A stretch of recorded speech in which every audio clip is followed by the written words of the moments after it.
Good morning. Hope you got a good night's rest. Hope you're ready for another day. This is day 3 of week 27. We are on day 185 and we're just going to jump right in. It is July 3rd and I'm going to go ahead and start reading out of the second book of Kings, chapter 22, verses 3 through chapter 23, verse 30. In the 18th year of his reign, King Josiah sent the secretary Shaphan, son of Azaliah, the son of Meshullam, to the temple of the Lord. He said, "Go up to Hilkiah, the high priest, and have him get ready the money that has been brought into the temple of the Lord, which the doorkeepers have collected from the people. Have them entrusted to the men appointed to supervise the work on the temple. And have these men pay the workers who repair the temple of the Lord, the carpenters, the builders, and the masons. Also have them purchase timber and dressed stone to repair the temple. But they need not account for the money entrusted to them, because they are acting faithfully." Hilkiah the high priest said to Shaphan the secretary, "I have found the book of the law in the temple of the Lord." He gave it to Shaphan, who read it. Then Shaphan the secretary went to the king and reported to him, "Your officials have paid out the money that was in the temple of the Lord and have entrusted it to the workers and supervisors at that temple." Then Shaphan the secretary informed the king, "Hilkiah the priest has given me a book." And Shaphan read from it in the presence of the king. When the king heard the words of the book of the law, he tore his robes. He gave these orders to Hilkiah the priest: Ahikam, son of Shaphan, Akbor, son of Micaiah, Shaphan, and the secretary of Asahiah, the king's attendant, "Go and inquire of the Lord for me and for the people and for all Judah about what is written in this book that has been found. Great is the Lord's anger that burns against us, because our fathers have not obeyed the words of this book. They have not acted in accordance with all that is written there concerning us." Hilkiah the priest, Ahikam, Akbor, Shaphan, and Asahiah went to speak to the prophetess Huldah, who was the wife of Shallum, son of Tikvah, the son of Harhas, keeper of the wardrobe. She lived in Jerusalem in the 2nd district. She said to them, "This is what the Lord, the God of Israel, says. Tell the man who sent you to me, this is what the Lord says. I am going to bring disaster on this place and its people, according to everything written in the book the king of Judah has read, because they have forsaken me and burned incense to other gods and provoked me to anger by all the idols their hands have made. My anger will burn against this place and will not be quenched. Tell the king of Judah, who sent you to inquire of the Lord, this is what the Lord, the God of Israel, says concerning the words you heard. Because your heart was responsive and you humbled yourself before the Lord when you heard what I have spoken against this place and its people, that they would become accursed and laid waste, and because you tore your robes and wept in my presence, I have heard you, declares the Lord. Therefore, I will gather you to your fathers, and you will be buried in peace. Your eyes will not see all the disaster I am going to bring on this place." So they took her answer back to the king. Then the king called together all the elders of Judah and Jerusalem. He went up to the temple of the Lord with the men of Judah, the people of Jerusalem, the priests and the prophets, all the people from the least to the greatest. He read in their hearing all the words of the book of the covenant, which had been found in the temple of the Lord. The king stood by the pillar and renewed the covenant in the presence of the Lord. to follow the Lord and keep his commands, regulations, and decrees with all his heart and all his soul, thus confirming the words of the covenant written in this book. Then all the people pledged themselves to the covenant. The king ordered Hilkiah, the high priest, the priests next in rank, and the doorkeepers, to remove from the temple of the Lord all articles made for Baal and Asherah and all the starry hosts. He burned them outside Jerusalem in the fields of the Kidron Valley and took the ashes to Bethel. He did away with the pagan priests appointed by the kings of Judah to burn incense on the high places of the towns of Judah and on those around Jerusalem. Those who burned incense to Baal, to the sun and moon, and to the constellations and all the starry hosts. He took the Asherah pole from the temple of the Lord to the Kidron Valley outside Jerusalem and burned it there. He ground it to powder and scattered the dust over the graves of the common people. He also tore down the quarters of the male shrine prostitutes, which were in the temple of the Lord, and where women did weaving for Asherah. Josiah brought all the priests from the towns of Judah and desecrated the high places from Geba to Beersheba, where the priests had burned incense. He broke down the shrines at the gates, at the entrance to the gate of Joshua, the city governor, which is on the left of the city gate. Although the priests of the high places did not serve at the altar of the Lord in Jerusalem, they ate unleavened bread with their fellow priests. He desecrated Topheth, which was in the valley of Ben Hinnom, so no one could use it to sacrifice his son or daughter in the fire of Molech. He removed from the entrance to the temple of the Lord the horses that the kings of Judah had dedicated to the sun.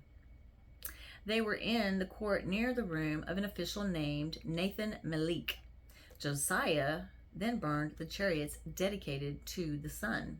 He pulled down the altars the kings of Judah had erected on the roof near the upper room of Ahaz, and the altars Manasseh had built in the two courts of the temple of the Lord. He removed them from there, smashed them to pieces, and threw the rubble into the Kidron Valley. The king also desecrated the high places that were east of Jerusalem on the south of the hill of corruption, the one Solomon, king of Israel, had built for Ashtoreth, the vile goddess of the Sidonians, for Chemosh, the vile god of Moab, and for Moloch, the detestable god of the people of Ammon. Josiah smashed the sacred stones and cut down the Asherah poles and covered their sites with human bones. Even the altar at Bethel, the high place made by Jeroboam, son of Nebat, who had caused Israel to sin, even that altar and high place he demolished. He burned the high place and ground it to powder and burned the Asherah pole also. Then Josiah looked around, and when he saw the tombs that were there on the hillside, he had the bones removed from them and burned on the altar to defile it in accordance with the word of the Lord proclaimed by the man of God who foretold these things. The king asked, "What is that tombstone I see?" The men of the city said, "It marks the tomb of the man of God who came from Judah and pronounced against the altar of Bethel the very things you have done to it." "Leave it alone," he said. "Don't let anyone disturb his bones." So they spared the bones and those of the prophet who had come from Samaria. Just as he had done at Bethel, Josiah removed and defiled all the shrines at the high places that the kings of Israel had built in the towns of Samaria that had provoked the Lord to anger. Josiah slaughtered all the priests of those high places on the altars and burned human bones on them. Then he went back to Jerusalem. The king gave this order to all the people: "Celebrate the Passover to the Lord your God, as it is written in the book of the covenant. Not since the days of the judges who led Israel, nor throughout the days of the kings of Israel and the kings of Judah had any such Passover been observed. But in the 18th year of King Josiah, this Passover was celebrated to the Lord in Jerusalem. Furthermore, Josiah got rid of the mediums and spiritists, the household gods, the idols, and all the other detestable things seen in Judah and Jerusalem. This he did to fulfill the requirements of the law written in the book that Hilkiah the priest had discovered in the temple of the Lord. Neither before nor after Josiah was there a king like him who turned to the Lord as he did, with all his heart and with all his soul and with all his strength, in accordance with the law of Moses. Nevertheless, the Lord did not turn away from the heat of his fierce anger, which burned against Judah because of all that Manasseh had done to provoke him to anger. So the Lord said, I will remove Judah also from my presence, as I removed Israel, and I will reject Jerusalem, the city I chose, and this temple about which I said, there shall my name be. As for the other events of Josiah's reign and all he did, are they not written in the book of the annals of the king of Judah?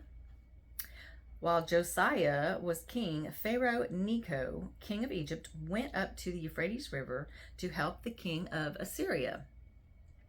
King Josiah marched out to meet him in battle, but Necho faced him and killed him at Megiddo. Josiah's servants brought his body in a chariot from Megiddo to Jerusalem and buried him in his own tomb. And the people of the land took Jehoahaz, son of Josiah, and anointed him and made him king in place of his father.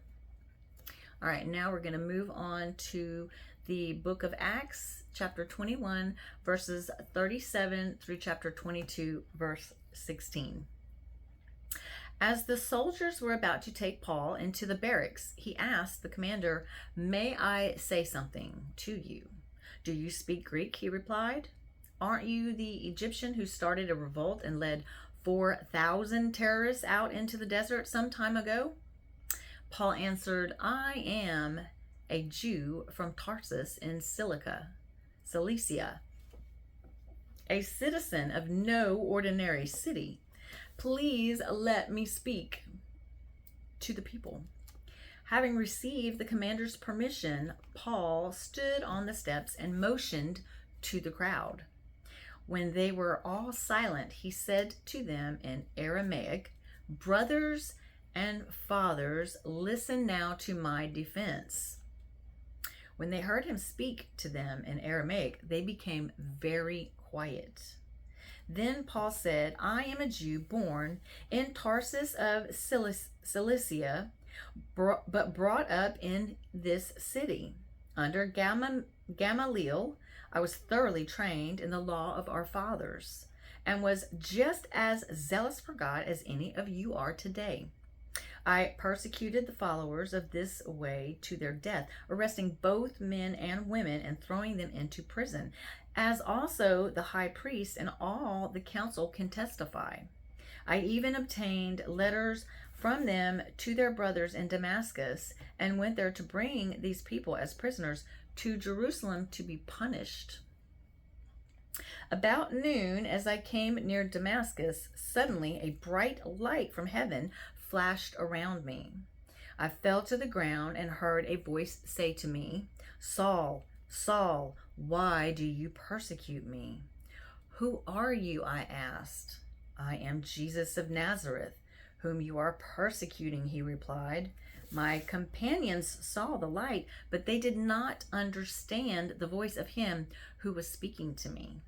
What shall I do, Lord? I asked. Get up, the Lord said, and go into Damascus. There you will be told all that you have been assigned to do. My companion led me by the hand into Damascus, because the brilliance of the light had blinded me.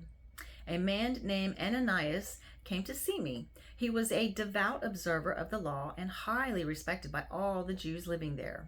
He stood beside me and said, Brother Saul, receive your sight. And at that very moment, I was able to see him. Then he said, "The king of our fathers has chosen you to know his will and to see the righteous one and to hear words from his mouth.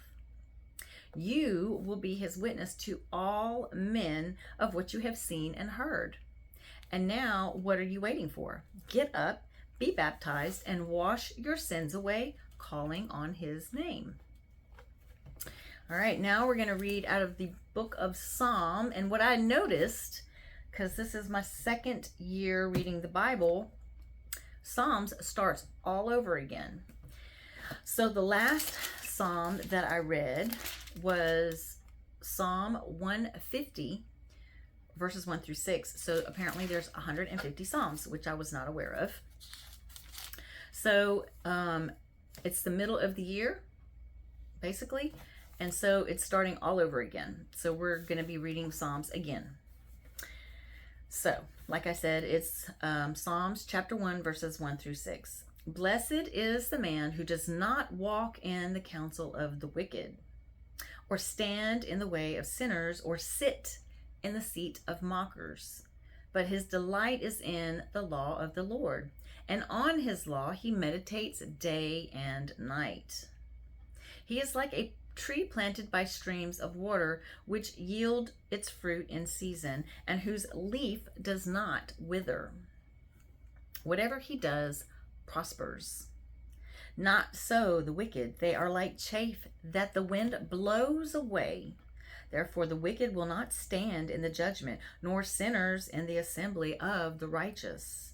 For the Lord watches over the way of the righteous, but the way of the wicked will perish." And last but not least, the book of Proverbs, chapter 18, verses 11 and 12. "The wealth of the rich is their fortified city. They imagine it an unscalable wall. Before his downfall, a man's heart is proud, but humility comes before honor." Okay, guys.